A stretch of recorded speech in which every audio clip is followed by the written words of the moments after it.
Hello everyone, it's Brain Smasher.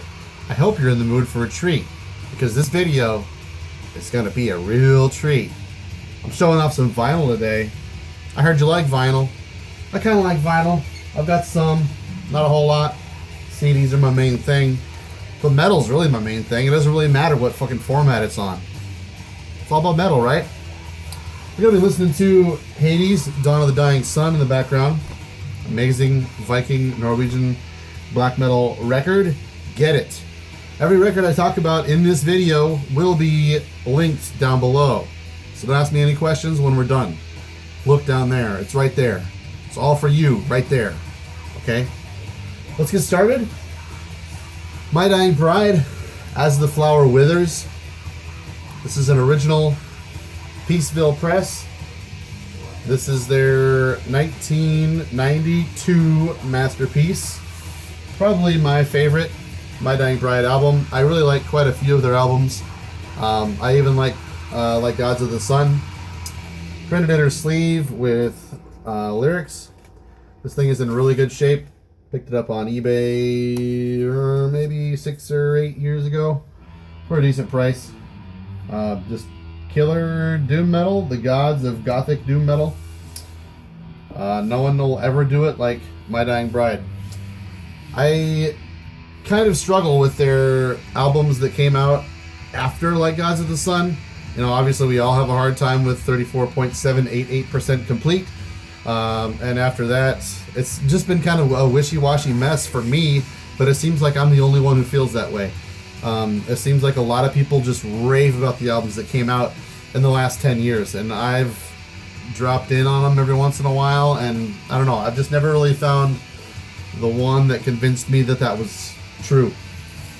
Next, Riot, Thundersteel, American traditional power metal bands. This sort of comes off more as a power metal record, but honestly I think this was recorded in 1988. It came out before power metal was really a thing. I think we can all agree on that. Bobby Jarzombek on drums from Spastic Inc. I fucking love me some Spastic Inc. I just feel like Riot is one of those bands that put out a lot of decent records, I guess. I haven't heard a lot of them, but it seems like everybody has one or two because they're always in the fucking cutout bin. But if you ever wonder which Riot album to get, Thundersteel is the right one to get. Awesome, soaring fucking vocals, catchy singing, everything about it just super good. Nothing cliche about 80s metal if you're kind of hesitant maybe to check out something that might be a little too 80s or a little too cheesy. I think this is just a great starter album, just a great no frills, no bullshit, no cliche, nothing annoying about it sort of album. Great riffs, memorable songs. Flight of the Warrior is a great song. What's the other one? On Wings of Eagles, I think, is my favorite on here. Definitely check out Riot's Thundersteel if that sounds like anything up your alley. Killer band. That's really the only one I ever listened to. I've also got Born in America, but whatever. I see that in like 50-cent, $2 vinyl bins all the time. I'm sure you do too if you know about it. And what's with the seal? The baby seal? Never understood that. Anyways, next. Seeds of Hate.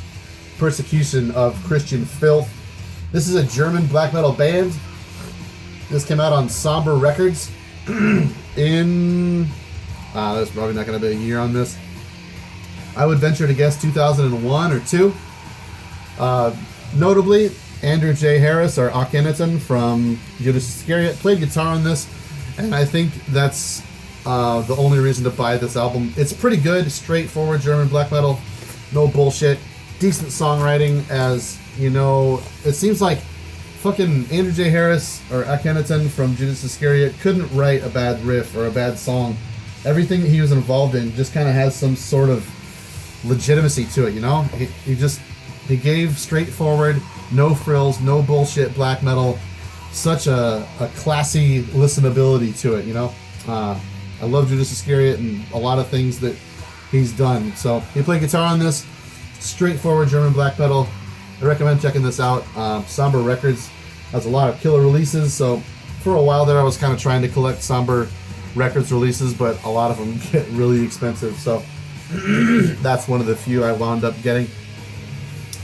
Next, we've got a double LP. Oh wow, these are falling out. From Sorfart.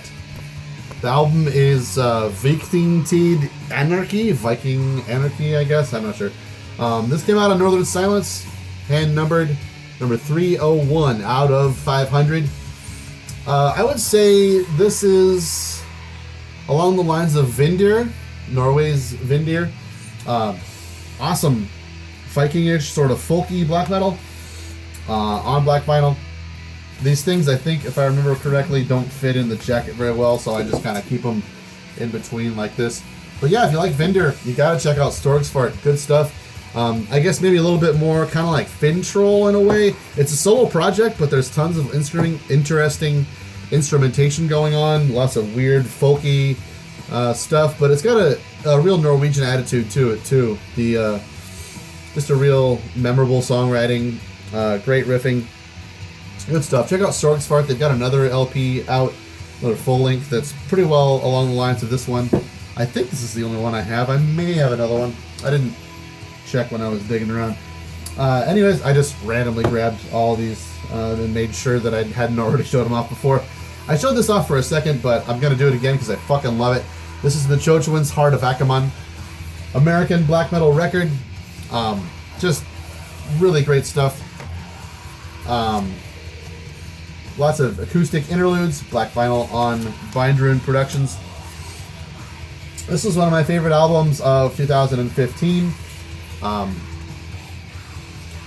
the vocals on here. The riffing is just real intricate and interesting. Comes with a fucking giant poster of the album cover. I wish I had more room and more walls to be hanging up posters, but can't go wrong with the Choin. It's got a printed inner sleeve with all the lyrics and a lot of explanation about what the album's about. You can probably still score copies of this at Bindrune Recordings. Come on. I'll do this later. I want to say there was a smoke gray version of the vinyl, and I think that's sold out, but black. You should be able to still pick up a copy of the black vinyl, and you would be doing yourself a solid if you did that. So next we've got Blut aus Nords. Was this Memoria Vetusta 3? Saturnian Poetry. Now this is the album, came out on Debemer Morty Productions in 2013 or 14. This is the one where they said, okay, we're doing something a little different right now. We're going to do like a Norwegian style kind of thing, a la Emperor. The album artwork is kind of a nod to Emperors in the Nightside Eclipse. It was done by Necrolord, Christian Wallen. It's fucking beautiful. It's got spot glossed logo. I'm not sure if you can see it on there, but I'll try. This is just on black vinyl. I'm sure you can probably still pick up a copy of this. Beautiful job on the booklet. I'm not sure if I'm doing that well enough. I'm going to damage my vinyl just showing it off to you. You know, lyrics, pictures in each page. Comes with a poster. Sadly, though, I think this is so dumb. The poster is... Oh, it's okay. It's just a Blut aus Nord poster.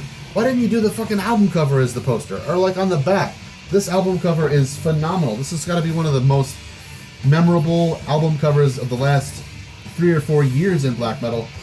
And I'd love to have a poster of it. I don't know, maybe there was like a deluxe version or something that I didn't get. But I love this album to death. It really takes the Norwegian black metal aesthetic, champions it, but it also, you know, the way Blut aus Nord has a way of just kind of twisting things with a sense of urgency and giving it this sort of colder, tight grip to it. It's a really interesting take on Norwegian black metal of the 90s. It does a good job of kind of bridging those eras and while being pretty modern. It's just a great fucking album.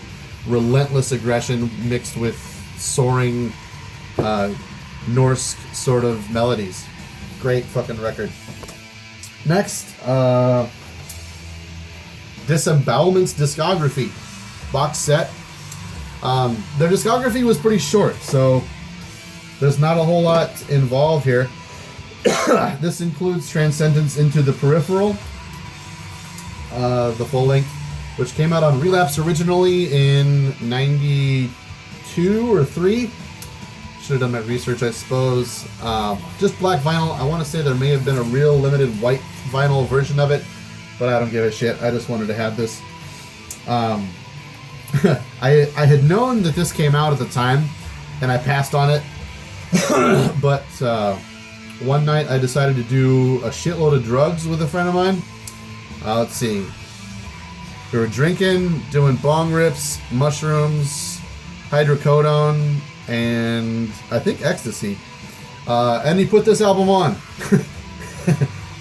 And I was sold. I was fucking sold. After, let's see, I woke up the next day with a hangover, and I recorded an entire demo on drums in one day with him.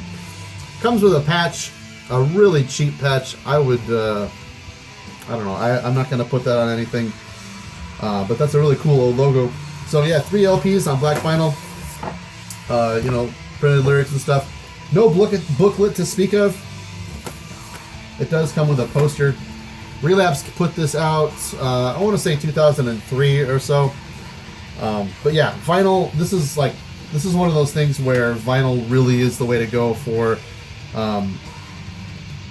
being a little bit more bass heavy, a little bit more fuzzy. You know, the album just really works really well on this format.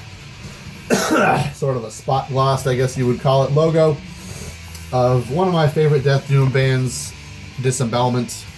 That's all their stuff. I'm still not really sure. The jury's kind of out on that Inverloch album or band. I'm not sure if they've done 1 or 2 full lengths now. I need to check in on them and see what I think. So let me know what you think about any of these albums I've shown you. Questions, comments, or whatever down below. Thanks for subscribing, and we'll see you next time.